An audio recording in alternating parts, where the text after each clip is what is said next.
Hey everyone, want to do a quick video on something really unfortunate that has taken place in stage three of the 2019 Tour De Pologne.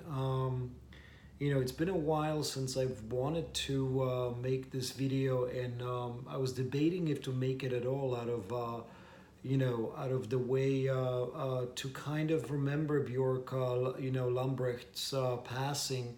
But I decided to do it because I just wanted to extend my deepest condolences to the family and to everybody in Bjork's home village and to Bjork's team and to everyone that knew him, the entire cycling community, and everyone that followed him as a fan, and people who were really touched by his passing on the road of Tour de Pologne and around the world. Um, Bjork was, I'm not sure if you followed him before or if it was the first time that you heard his name, but he was a super talent, right? This year he kind of stepped onto a world tour circle, status and level, and immediately he was getting a huge results. But of course, he had results. He was before last year. He was groomed by Lotto Soudal to become a next level, the next kind of a Belgian star for the classic Ardennes. For those races, for the Flèche Wallonne, for Liège-Bastogne, Liège, and he also was doing incredibly well in general GC classification stages. The future was really open for Bjorg, and this year he kind of really stepped in. To really the World Tour circuit with force. I went over some of his results, and look at this: 12th overall in the Dauphine Libre, right? Young rider's jersey. I mean, he was fourth in Flèche Wallonne. At this age, he was fourth. Sixth in Amstel Gold Race. These are results that really riders really get for their highlight of their Palomares in a 12-year career or 15-year career. He was sixth in Amstel again. He was fifth in Brabantsville, the race in Belgium that we all know. So he was definitely a top talent, and initially when watching the coverage of the Tour de Pologne, I didn't believe. I thought it was some sort of an unreal situation. I heard about the crash through the coverage, but it didn't seem at first it was very serious because there were reports, there was mixed reports that he was taken to the hospital, that a helicopter was coming, that an ambulance came to get him. And then, towards the end of the stage, I got a text actually from one of my friends in Poland that he actually passed away. So it was just incredibly sad. I just could not believe that they would happen so suddenly because, just a day before, I kind of went into Lotto Soudal Twitter, and I saw a video with Bjorg Lambrecht, and I knew his results coming from the Ardennes Classic and the Amstel Gold Race, and I was wondering who that guy was before learning about him. But just about a stage before, I saw that video with him with a microphone and getting up in the morning and the whole, Lotto Soudal kind of preparation for the Tour de Pologne. And he was coming into Tour de Pologne with super high hopes. He was in fantastic shape and hoping to do really well in the general classification, which I'm sure undoubtedly he would do incredibly well.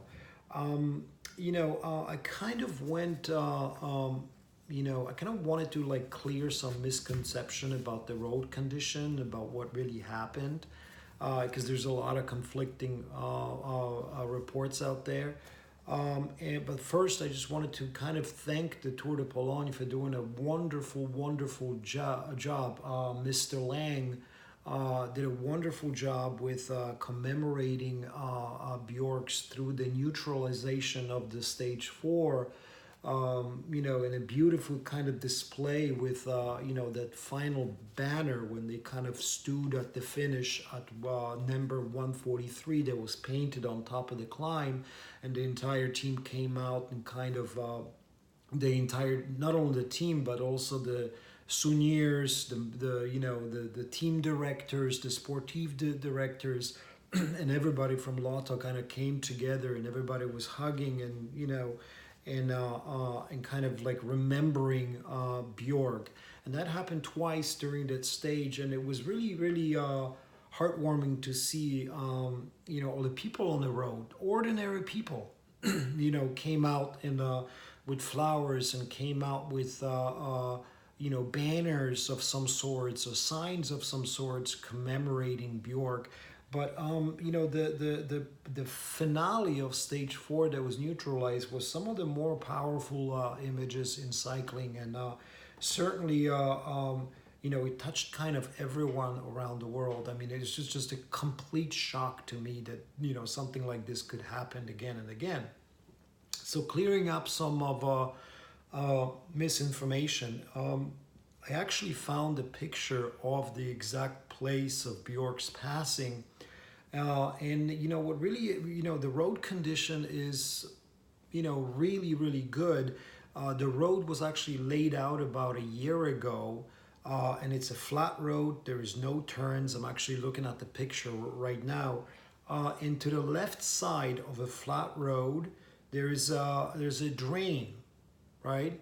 There's a drain that runs parallel to the road, and it's separated by small bridges that the sides of the little bridges are concrete, and they lead to people's private houses, right? So, they about every 20, 30 meters, you have a bridge like that, and you have two little bridges that lead to private houses, kind of separating that drain that runs parallel to the road, okay? The road has kind of, the bike lane, right? And also it has the middle lane because it's a two-way road. And it's just a regular good surface flat road. It's wide enough for anything, so nothing would really suggest that there would be an issue. This would be a problem area. I saw the video from the crash. I also saw several pictures from the crash site itself, and it just really appears so strange, right? And there are conflicting reports, and one of the reports said it was an issue with handlebars, like he got caught up with the handlebar issue. The other report says that which I would be more inclined to, would be that in a road, right? It's a new style road, and roads in Europe are a little bit more advanced than they are in America. So what they do is I think it's every 10 meters on the new road, they build almost like lights, right? There's a little lights that are on the side of the road, and it's completely possible, because it was super wet, that he either kind of somehow took off the hand from the handlebars and hit his front wheel hit one of those little lights that was built into the road. It's almost like a small bike light that lights up when you hit it with the front headlight with the car.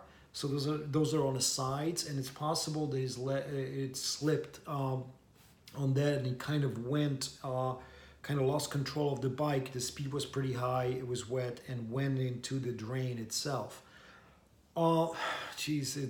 It's one of those situations where it's just 1 in a 10,000. It was just incredibly unlucky, because the way he hit, listening to all the reports and what people that have witnessed that said, which actually lived in a property, what he did is he fell into the drain, and he hit the side of the bridge, right, with his chest straight in first, going about 28 miles an hour. Completely awkward fall. It's just one of those like 1 in a 1,000 things. In front of him, there were a couple of UEA riders, and there was a couple of Polish national team riders behind him who actually saw the thing and heard the crash. And immediately there was like on each of those two bridges leading to private properties, there were people standing, there were fans. Can you imagine? And immediately they knew something was wrong, because I saw a video on Twitter where the guy was actually running real quick, sprinting and like waving at the doctor's car. So immediately people come to the rescue of Bjorg. But I won't talk about the details, but they saw the condition and the blood, and they knew that it wasn't good. The doctor came immediately. They wanted to, notice the condition was not great, and they wanted to call for air support, right, for the helicopter to come, but he was in a terrible condition, so they brought him in an ambulance, and they brought him immediately into an operating room, and sadly he passed away on an operating room. From the internal bleeding and internal injuries to his spleen and to his lungs and everything else. So super, super sad for the cycling community. I'm going to post a picture of the place where it actually happened at the beginning of the video, so you can see where it happened. It's actually the little bridge that has candles on it. So again, super, super sad, and police open up an investigation to establish what really went on. But it certainly looks like a terrible, terrible accident, and again, amazing outpour of condolences and support from the cycling community around the world, and in Belgium, especially the fans in Poland. And again, I don't want to dwell on this for too long, but there was a beautiful funeral that happened last week for Bjorg in his home village in Belgium, and it was attended by all the teammates and cycling community from around the world, and also the team, the race organizers, Mr. Lang from Tour De Pologne, and just really beautiful and kind of a uniting, celebration of his life. And personally, that just goes to show you how hard it is to kind of lose somebody, right? Like suddenly like this. I mean, this was the person that we didn't know. This was the person that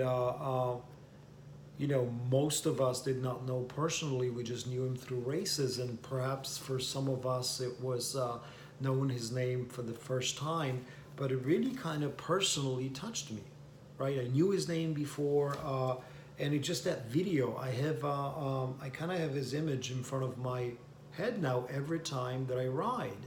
And the dangers out there are real, right?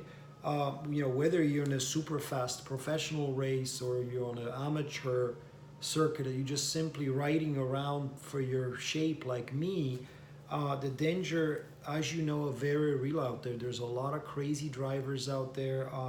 There's a lot of variables, accidents, freaky things that can happen. The speeds, whether you are riding for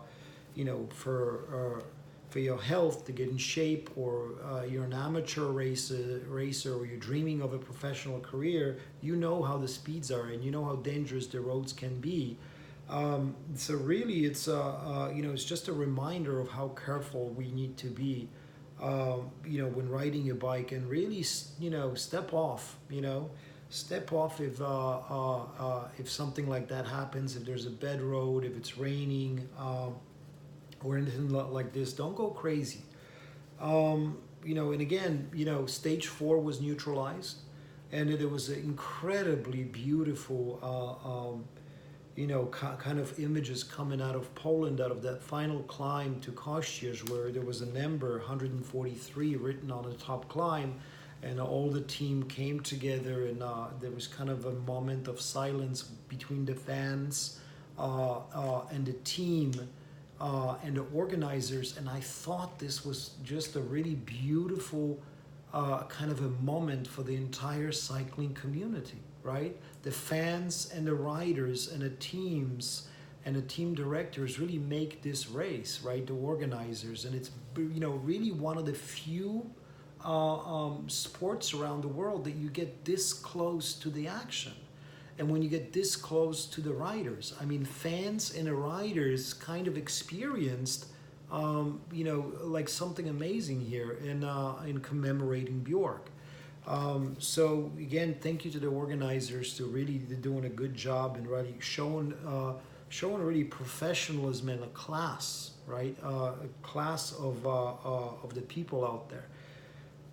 So again, I was thinking on some ways to commemorate Bjorg, and I would probably suggest that I'm sure the Tour De Pologne will have something like that, especially that where Bjorg's parents were actually at the race, right? So Bjorg's parents, saw him at the start of the finish, and they probably waited at the at the start and probably waited at the finish. It was just a horrible, horrible tragedy. So in order to commemorate Bjorg's name and life as a professional rider, I would really suggest that the Tour de Pologne really kind of comes up with a jersey for him.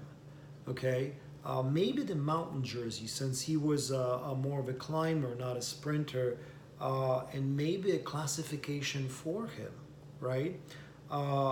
Perhaps the highest mountain could be called Bjorg's, it could be called Bjorg Lambrecht, right?